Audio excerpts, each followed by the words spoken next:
যারা জমিনের উপর দিয়ে রাস্তায় যখন হাঁটে নম্রভাবে হাঁটে, এলাকার ভাইরা কিভাবে হাঁটে?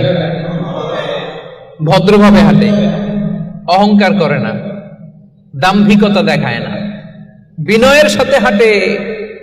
বিষ্ণু ইসলাম যখন রাস্তা দিয়ে হাঁটতেন, ওনার হাঁটার স্টাইল ছিল এরকম, হাদিসে এসেছে ইনদামা ইয়ামশি রাসূলুল্লাহ সাল্লাল্লাহু আলাইহি সাল্লাম আলাল আরদ কাআন্নামা ইয়ামশি ইয়ানহাত্তু মিন সাবাব, কাআন্নামা ইয়ানহাত্তু মিন সাবাব।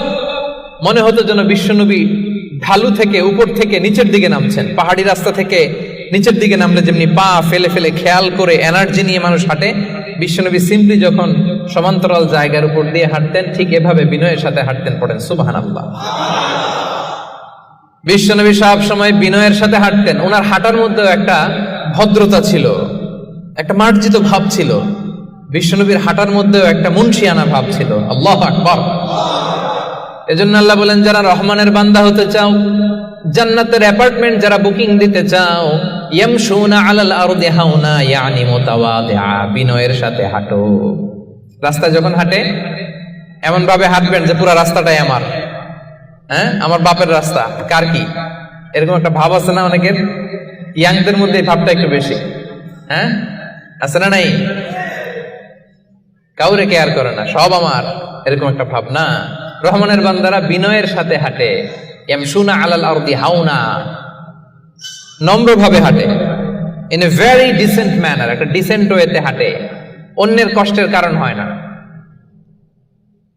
তার মানে বিনয় হচ্ছে রহমানের বান্দাদের ভূষণ। বিনয়, অহংকার করা যাবে না। অহংকার কার চাদর বলেন? যে ব্যক্তি অহংকার করে সেজন্য আল্লাহর চাদর নিয়ে টান দেয়।